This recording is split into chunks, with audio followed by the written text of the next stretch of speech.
Hello everyone and welcome to So Many Games All the Time. My name is Joachim and today we'll be talking about Endless Winter. This is one of my deep dives, I should also say Paleoamericans probably. This is one of my deep dives as in I've played this game a number of times and I feel comfortable now talking about how I really feel about this after playing lots of times. So, first off, what is Endless Winter? Well, Endless Winter is kind of like a mix of different mechanics, but mostly worker placement, I think, deck building, tableau building, that's kind of all a mix, area control as well. It's all in there, and some parts are better than others.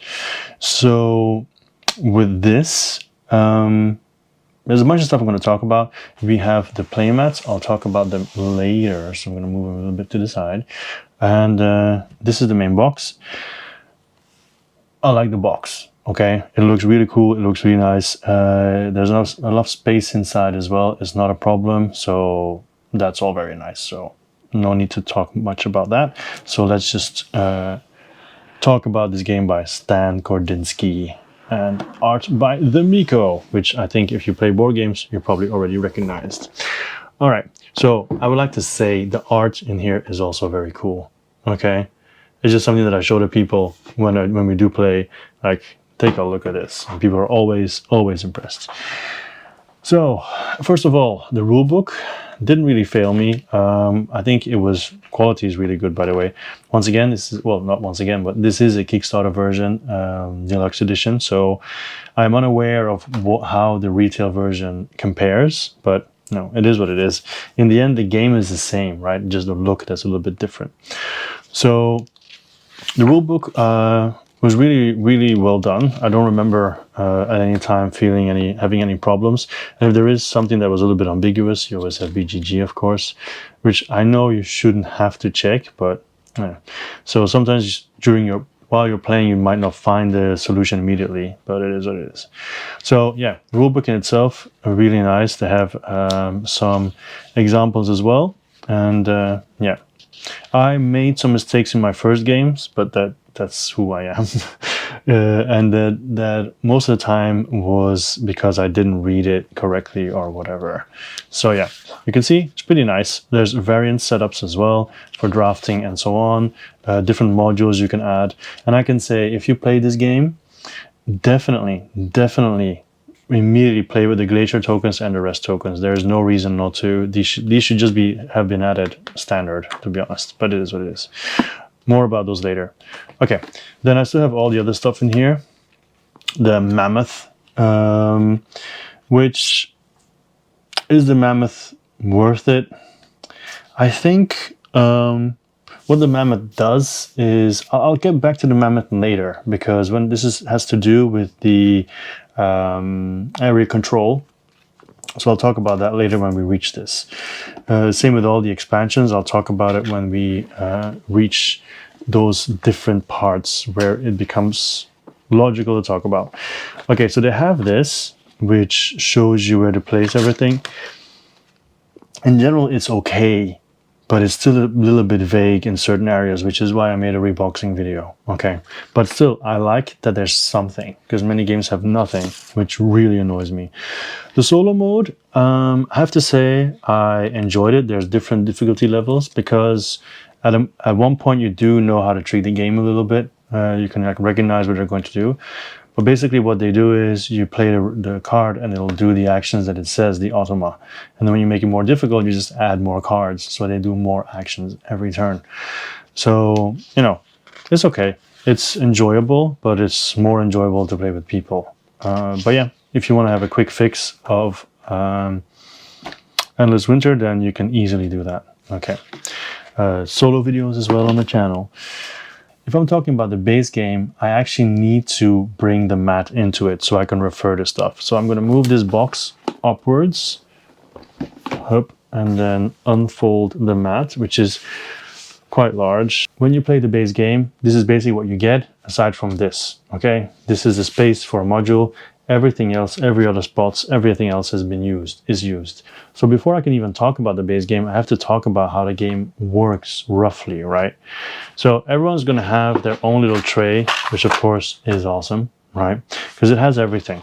So for example, for the yellow player here, it has the stones. Wow. The stones that they place on the, what do you call it again? Because I always forget, the Megalith stones. Yeah, right.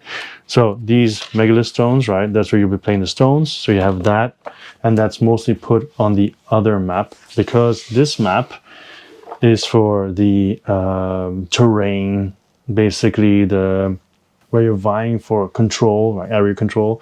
And then here you would put the megaliths, because there's some space there. But you can see this is kind of like a table hog. So it might, you have to kind of, depending on the size of your table, you might have to come up with creative solutions, which you also see in the videos kind of. So that's the megalith tiles. You have these little huts, which you use for the area control. More about that later. You have your scorecard here that will help you with the totem there. That's there. Then you have your starting cards for the deck building phase, because these all give you stuff or that you then use here, right? So how does that work?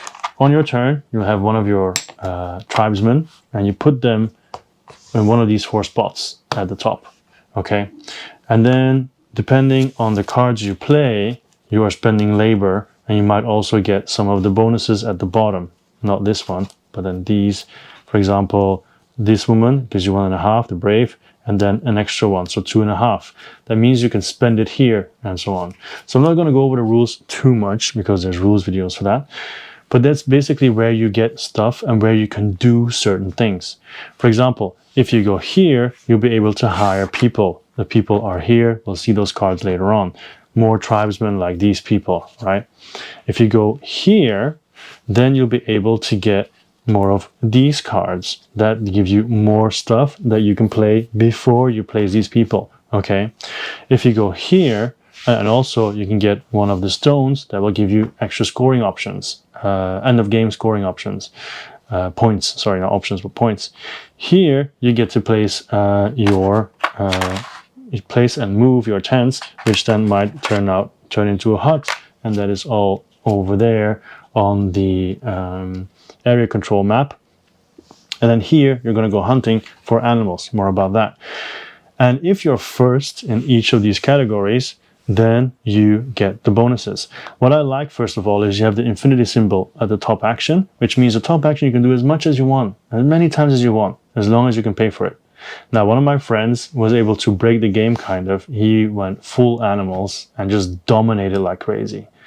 But there is a solution to that, kind of. I'll get to that later. So if you're first, you get the bonus as well. And then the middle action, you can only do that once. So that's this one, right? So you can see this one connected to here, this connected to here, this connected to there, this connected to there. And then this part is actually also connected to here, because you bury people, and the burying has also to do with here. This one is also connected to here, because if you go here, you get to do this action. You have to get to choose which side of the track you go up, all right? More about that later. So that's basically how roughly how it goes, okay? You can see there's a bunch of other stuff in here, but the components are definitely top notch. So these are the trays, right? So let's continue to see what else is in this box. For example, you have, before I move on to this, and then here we have the player board, okay? Before I start talking about anything else, it's really nice. Very, of course, double layered, but also it also is nicely interwoven the whole game. You have the food and the tools that you need to do certain actions. You can see tool here, you can see food there. Your huts are normally there. All right, so once you build someone, you get to do extra actions during the eclipse phase, which I haven't mentioned yet, but after you've spent all your guys, there will be an eclipse phase, and then everything with this will happen, okay? But I'm not gonna go into the rules too much, like I said. Here as well, these are actually where your tiles are. There's always 2 in each spot, so once you get rid of both of them with the 2 gray ones who are neutral here, then you also get stuff during the eclipse. Here as well, there will be the stones, they will give you points during every eclipse. So you kind of want to have those stones as soon as possible, because then you can do a lot with them. And there's also around the board as well. Here you're playing the cards that you're actually playing. Here are the cards that are discarded. Here are the cards that are buried, because you can bury your tribe members, so you can actually thin your deck, and can also give you points, because if you are first here, you will get points if you have at least 7 people buried. Here you put all your animals, and here you put your deck. So really nice. And actually, no, I'm not going to mention it yet. I'm going to put this away for now. So I'll take this out of the box. There we go. Then we have this. Now this is one of the modules. This actually turns it not into a roll and write or a flip and write. It just turns it into a write, I guess. When you play this, you will be putting a piece here. Let's see if I can get it out, because there's some stuff in here that I actually don't need or use. I can't find it immediately. I'll probably find it when, yeah, okay, I'll find it later. So basically you can go to this spot and then do this action and draw lines, and it works as a typical roll and write. When you have the symbols, so the cost is here, right? The gray, red, and blue, you can see how much it costs. But if you manage to get these torches, you can get discounts. And the top ones, basically, when you circle them, you get them for once. The bottom ones more are like you get them every eclipse. You can see it here, every eclipse you get them. So it is nice, but it doesn't really change up the game. It's just another way of getting stuff. That was my feeling when I played this. It's nice, but definitely mandatory, not mandatory. So I will play it, maybe use it once in a while, just to kind of change things up a bit. The cool part, of course, is as you're drawing, you're actually drawing your animal, and they're double-sided. This is the mammoth, which is the same for everyone. This makes it asymmetrical. So yeah, I think it's just okay when it goes to when we're talking about modules.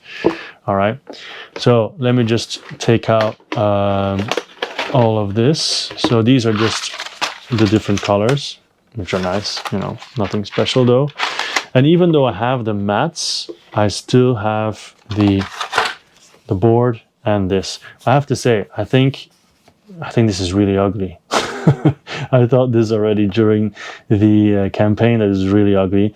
You do have an alternative here, but then this is kind of like bland, and I think this might show it clearer. I don't know.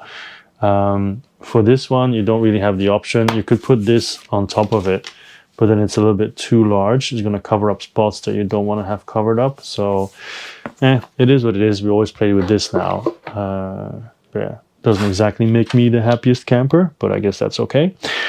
All right, so then we have well, I'm going to put all this away first, because I'm not going to give you any examples of how the game plays and so on. There's a lot of videos there, gameplay videos that I made as well. Instead, I'm just going to talk about what I think of all the modules. I'll tell you what they add, and then, yeah. I also feel like there's not enough stones here. Oh, there's some of them are in here. Okay, well, whatever. I'll fix that later.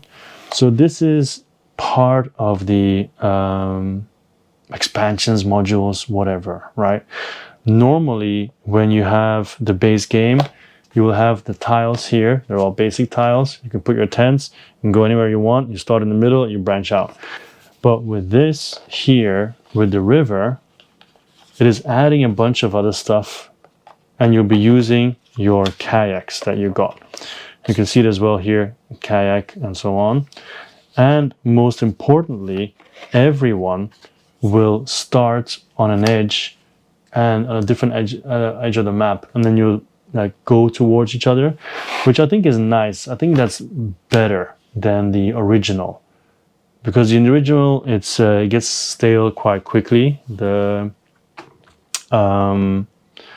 area control, so much trouble with that word, I always forget it. But with this, the what do you call the expansion? What is the name of the expansion? That's underneath here, isn't it? Yeah. The rafts, yeah, rivers and rafts. They basically add, for example, it creates a river throughout the whole section, right? And then depending on where you start, you can start here or here or here or here. That's where you will drop in. Of course, your units, which they are here, your rafts, they will always start at the top and they'll always go down, and every round they'll reset. But where your camps are is very important. Starting base tiles, here you go. So the starting base tiles are in here. Up. These are the starting base tiles. So they would then be on different outcomes. Then you might actually encounter each other as you're actually moving in. And I think that's a lot cooler. Also the fish give you bonuses as well, which is pretty cool. And it also adds landmarks. So all these landmarks here, they reinforce the area control, because each of these landmarks have different scoring options. Let's see if I can quickly find them. Yeah. So you can see here at the bottom, they all have different scoring. Like for every hut that's next to a ice spot, whatever, you get 2 points. If you're on the same one as the pylon, you get a point. So they all give you points and give you more incentive to pay more attention there. Because in the base game, once you've placed your 3 huts and your tents around a bit, then it stops there, you know. And that can happen like a little bit past midway the game if you focus on it, and then that section is done. It's nothing to do anymore. So yeah, that's definitely something that is really cool. And then here, just to show you some of the fish here, which probably all came out, you just go fishing and then you get whatever's on the bottom. So it's pretty cool. I like it. I think it's a nice mechanic. So those are the rafts, right? The rafts I really like. All right, let me clean this up and then we'll talk about something else. Okay, so I gathered all the modules here a little bit to talk a little bit about them. So what I think is, for example, cool about the Ceremonial Grounds is at one point during the game, when you are burying cards, you only need to bury 7, because then you can get the maximum of the points here once you have 7. So you can still do it to thin your deck, that's true, but there's no added advantages anymore. With these ones, the Ceremonial Grounds, you can actually take one of these very powerful cards and then you have to stop burying. It's pretty cool because they're here, they're on the board, everybody sees them, and whoever decides to go for them first gets first pickings, of course. So it's also kind of like, when am I going to stop? Am I going to race to get 7 cards there? Or I don't want to have 7 cards anyway buried. I just want to get these points as quickly as possible. So, you know, it can be a big swing when it comes down to points, these Ceremonial Grounds. That's something you can add. The Canine Familiars I don't like. They're just dogs. And you add the dogs and they are just slightly better than a regular tribe member. And they do give you points during Eclipse, but yeah, when you decide to get one, you can just go through the deck and choose whatever you want. But every time I play with them, I never take them. Then we have the Aurora Borealis. They basically give everyone a special card in their deck. And they can use it as much as they can. And this is the one, you can see the infinity symbol. And then even though it seems to be connected to the different tribes, you can still just either draft them or just blindly hand them out and randomly hand them out. And then, yeah. And these are all very powerful, you know. So once again, played with it once and that made the solo game very easy. But then again, if you do it multiplayer and everyone has one, Then we have like this guy, the warrior, the storyteller, the napper, the trailblazer, the tracker, and the healer. All of these are just variants for the other people to hire. And it's nice. You can decide which ones you use and not. But it's cool because they just give a different twist to the game, change the game up again.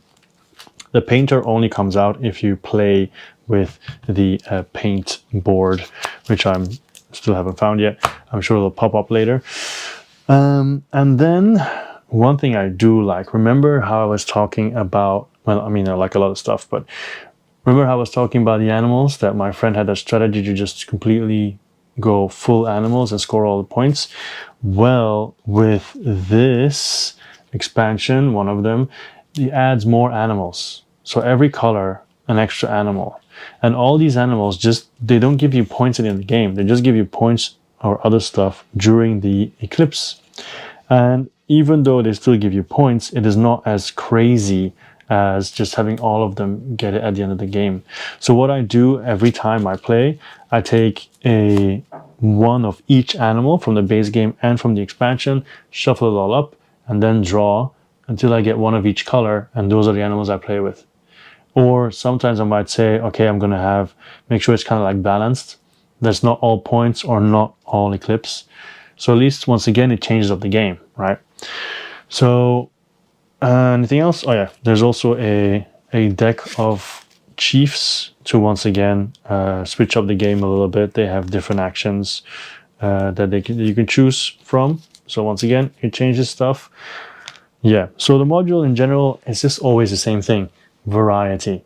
None of these I feel, well, the animals, yes. But the rest, I don't feel is super necessary. Ceremonial Grounds are okay. Dogs, no. These special powers, I don't really think so. And then this is just more variety. That's nice. But yeah, of course, this is necessary if you want to do the painting. I found it. This is supposed to go here. And this gives you another spot. Okay. Anyway, so, all right. So, all the stuff here. I like the minis a lot. These are really cool. And that brings me to the Mammoth that I was going to talk about. Where are the rules for that again? So we have the ancestors. We talked about that. We have the cave paintings expansion. We talked about that. And here we have the Mammoth. So the Mammoth, he's basically going to be stomping around. And you can move him whenever you play one of these actions. And when he's around, he's just basically going to mess up with the influence, with the area control. He's going to have a value of himself, which might stop you from getting resources because he's in the way. So basically, he just gets pushed around by people trying to block each other. All right. Which, I guess is going to be dependent on group per group if they like that sort of thing or not. Okay. These ones are those rest tokens that I say you have to play with every game because they make the resting action so much more valuable. Otherwise, when you rest, you just get some basic stuff, which is okay. But then with this, you get a potential powerful option on top of that. So definitely always play with the rest actions. And then you have the Glacier Tiles. Basically, a glacier spot is useless. But if you play with the tiles, it's there, and when you have a hut there, you can flip it over, and then you can get this reward if you build a hut next to it, right? So that makes those spaces actually useful instead of just annoying and in the way, and people don't get bunched up as much as normal, okay? So nothing much more for me to say here. There's just all the typical cards. One thing that I do want to talk about a little bit is the Megaliths. So you do have the different sides. So there is one extra that when you play with the drawing, you also have an extra stuff here. And they also gave this. So I take it with the retail version, it's not recessed. So yeah, that's it. And then here, because they keep falling off, this is normally for the drawing. You put it here so you can actually stand up, right? But then like I said, it's really annoying because they keep falling off. So I put the plastic back on because there's not much more I need to tell about anything. So in the end, this is just a deep dive, how I feel about things. I didn't set up the whole game because there's videos for that. What do I like about Endless Winter and what do I dislike about it? I'll start with the dislikes. Something that kind of bothers me is that when you are focusing on one area of the game, you can end up finishing it and then there's nothing to do there anymore. You get your tents out and your camps out very quickly, and you've built your 3. There's not a lot of incentive to go there anymore. Then you have here, right, the offerings here.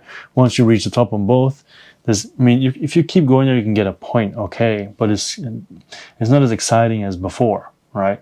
Also, if somebody reaches the top here first, then for the other ones, it depends. There tends to be not as much of a race feeling anymore, even though you can still get points. It kind of takes the wind out of the sails a little bit. Same with the stones. Once you've had your stones, it's done.